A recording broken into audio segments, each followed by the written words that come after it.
నిన్న పంజాబ్ మ్యాచ్ ఓడిపోగానే మొత్తం points table తల్ల కిందులైపోయింది. హలో వెయిట్ మీరు మొబైల్ తిప్పే అవసరం లేదు, నేనే తిరిగి వచ్చేస్తున్నా. ఓకే, ఇప్పుడు సింపుల్గా ఇప్పుడున్న current situation points table explain చేస్తా వినండి. అయితే ఇప్పుడు కరెంట్ సిచ్యువేషన్ ఎట్లుందంటే ఆర్సీబీకి స్లైట్ అడ్వాంటేజ్ ఉంది. అదేంటో తెలవాలంటే ఈ రీల్ని లాస్ట్ దాకా చూడండి. ఎనీవేస్ టాప్ 4 టీమ్స్ క్వాలిఫై అయింది మీకు తెలుసు.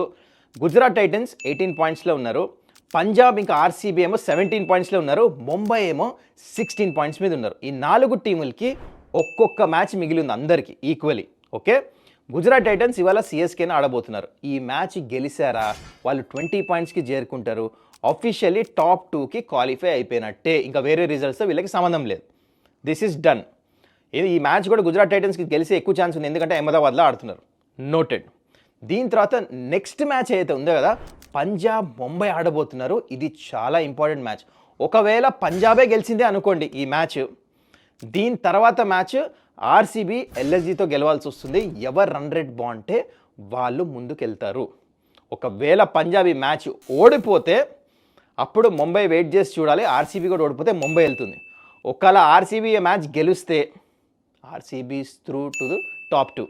అయితే ఇక్కడ ఇందాక చెప్పాను కదా నేను ఎందుకు ఆర్సీబీకి స్లైట్ అడ్వాంటేజ్ అని చెప్పేసి, because last match RCB LSG ఆడబోతున్నారు.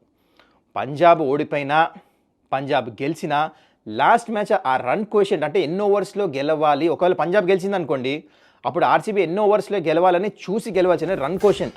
ఆ పంజాబ్కి అడ్వాంటేజ్ లేదు అది, బికాజ్ వాళ్ళు ముందు ఆడుతున్నారు మ్యాచ్. ఆర్సీబీ లాస్ట్ మ్యాచ్ ఆడుతున్నారు ఎల్ఎస్జీతో, కాబట్టి they have this slight advantage. మరి ఇప్పుడు మీరు చెప్పండి, లాస్ట్ టాప్ 2లో ఎవరు ఫినిష్ అవుతున్నారు? ఈ అంత డ్రామా చూసిన తర్వాత what you say your top 2? Pick it and comment below.